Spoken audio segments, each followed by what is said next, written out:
moving from CA to MICA, this transition was not at all easy because I had to get back to my basics and, in that study mode, which I was not used to since a professional life is very different. But I was able to sail through the process pretty smooth. Won't be in a very comfortable zone.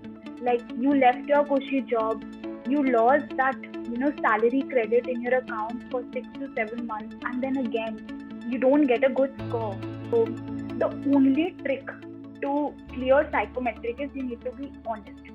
Just have to, answer with your gut feeling because you can't outsmart the system. And for the GP section, again, read articles by, which come on AFAS, Campaign India.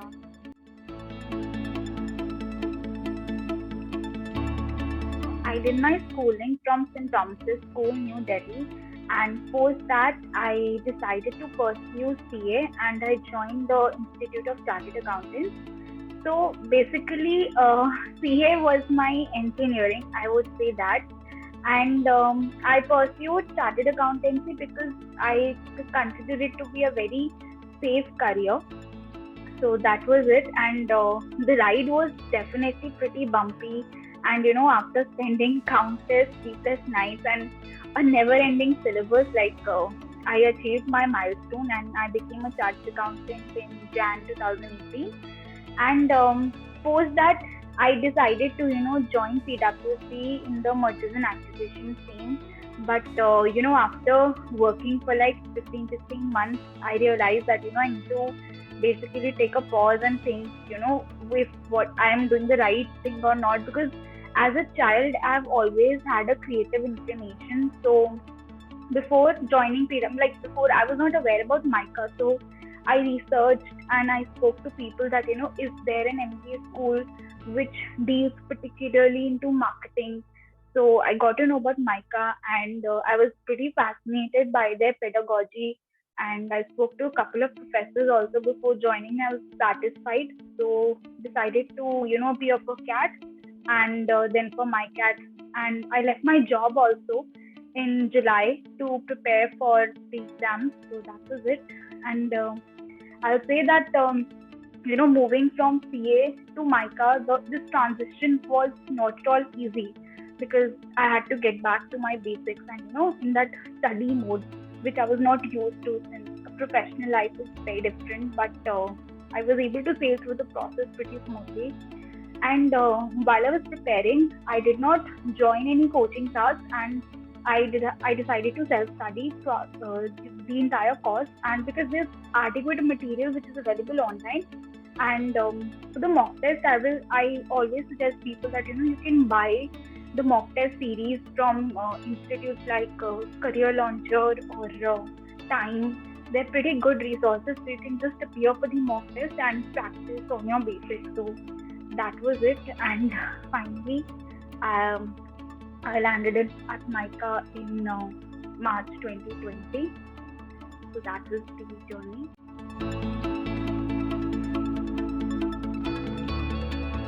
So I have two answers for this question. So I believe that in case your job is super hectic like mine, like it was a 12 plus hour work schedule for me. So in that case, I will suggest that you can quit your job and then prepare. But before quitting the job, take ample time to understand the syllabus and evaluate yourself. How many months will be required for you to study on your own, and if external coaching is needed. And I will also say that you can attempt past CAT question papers also to determine the difficulty level of the exam. And I took around 6 months to prepare.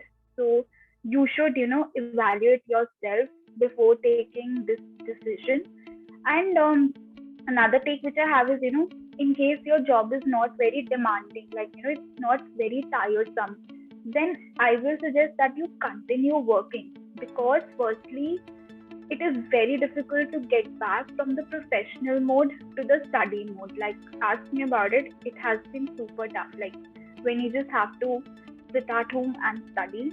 And secondly, the exam is highly unpredictable, and it is your day or it is not your day. So in case like you do not clear the exam, then there are high chances that you are back to square one, and it is obviously going to be a very, what should I say, you won't be in a very comfortable zone. Like you left your cushy job, you lost that salary credit in your account for 6 to 7 months, and then again you don't get a good score, so you're back to square one. So I was lucky enough that I got what I wanted. I got MICA, which was my first preference. But such cases are highly, this number is very negligible that you get the college of your choice. So in case you are working, always take a gap of 1 year to start your preparation and do it while you're working. But you need to be very mindful and conscious of the time, and devote the time whenever you have towards the studies, because it's difficult to sit back at home when you're in a professional environment and then study, and then when you don't get the results, and facing that setback also, it's not very easy. So for the future aspirants, I would recommend not leaving your job and keeping a bandwidth of about a year to start your preparation, and just to be a little comfortable in your life, like mentally, emotionally, and financially. Like that's my take.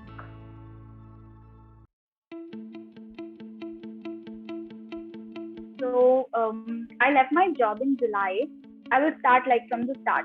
I left the job in July. So post that, I started first preparing for CAT, because CAT also holds some percentage. I guess 20% to get into MICA.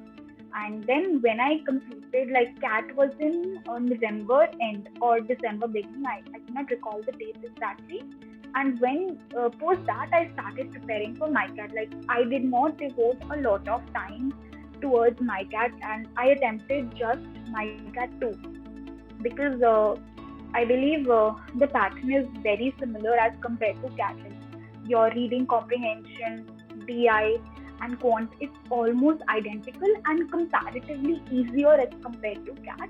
And so it was a cakewalk while you're attempting MICAT. And for the creative part, I will recommend that instead of going around to search the tricks how to clear creative part, you just need to read a lot extensively. Reading a lot could be you could read novels, you could watch movies, like work on your English, work on your spelling, work on your grammar, because while you're attempting the paper, you do not have access to that Grammarly check, or a check which your Microsoft Word gives that the spelling is wrong or this grammar is incorrect. So this is super important, and reading extensively about anything and everything. So it could be an article related to a new marketing gimmick which a brand has done, because it opens up your mind. And while you are sitting in the exam, it gives you an opportunity to think, like Steve Jobs said in his speech at Stanford, that connect the dots backwards. So while you're sitting in the examination hall, and in the MICAT exam, like it's a very interesting paper in the descriptive section. So you get 4 pictures. So you need to make a story. So while you're looking at that, at those 4 pictures, you can connect it backwards. Okay, probably I could apply this particular marketing gimmick and then maybe narrate a story around it. So the only trick is read and watch a lot of English content. So that's my take for MICAT, and I found it a pretty chill and an easy exam, no stress. And I'll be super honest here, I did not study for MICAT, and I was just reading a lot of stuff and just chilling, and that's how I gave my paper. You need to take with yourself, zero stress in the examination hall, and that is the only way you can clear this exam. It's not I say that since I have given 2 different sets of exams in life, first was chartered accountancy and then these competitive exams. So in a course like chartered accountancy, you need to be thorough with everything. Like you need to do a lot of smart work, that making quick notes that okay, I need to study this in this much time. Like you can't leave anything, you can't leave the syllabus. But here you need a lot of on the spot thinking. Presence of mind is what you require in competitive exams like MICAT. So that's my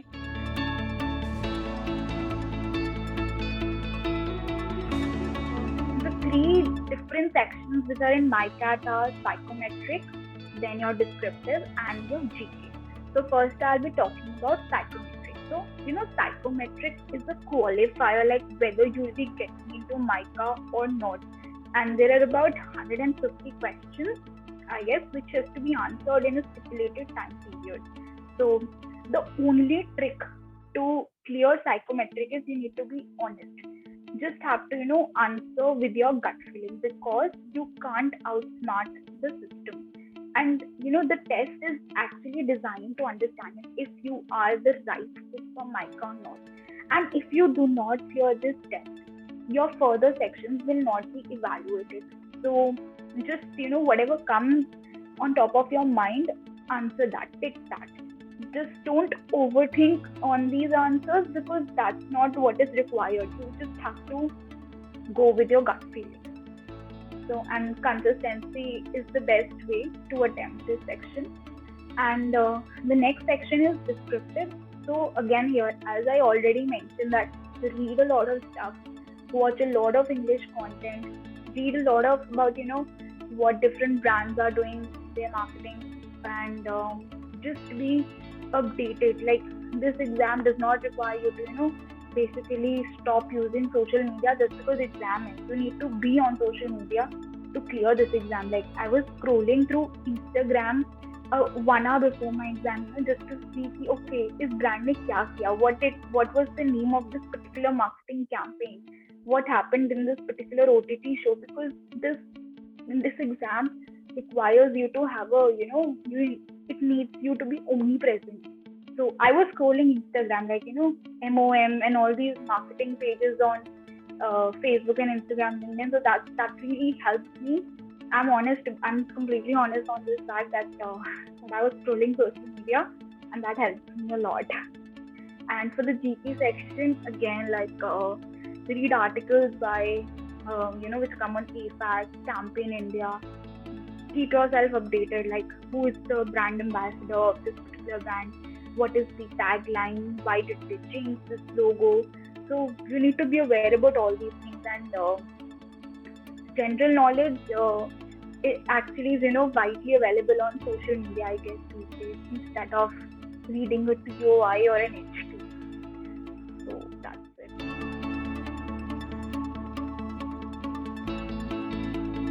So I guess that people who are coming from finance background, like you guys are you're the oddballs in the space, which MICA wants. And I'll say that keep an open mind and read new articles, new trends, and anything that excites them. Always try to find that is there some sort of a connection between whatever you're reading and finance. Like, and if there is, try to highlight that. And even if you're like coming from marketing finance background, I guess you are the perfect fit for this college, because you have an advanced knowledge to understand how a company functions. You know how to interpret the financial statements, and marketing is nothing but it's just smaller part of your P&L. So plus I guess there are no last minute tips. The tip is just to be omnipresent and improve your thought process, keep an open mind. And people say that marketers should be aware of their backgrounds. Like wherever you are, just try to grasp from your surroundings that what is happening. In case you are at a particular place, you see that there's a particular billboard, like analyze why is this billboard here, why this coding is here. You need to just question a few things which are out there in the external environment. Like you can't shut your eyes being a marketer. And do not label this fact that I come from a finance background, is this a level playing field for me? It is absolutely, like, I feel that finance people are the perfect fit to pursue marketing, because it's the best combination which any company would want. Like, who doesn't want, people coming with two qualifications, like they would be happy to have, and just keep an open mind and read a lot.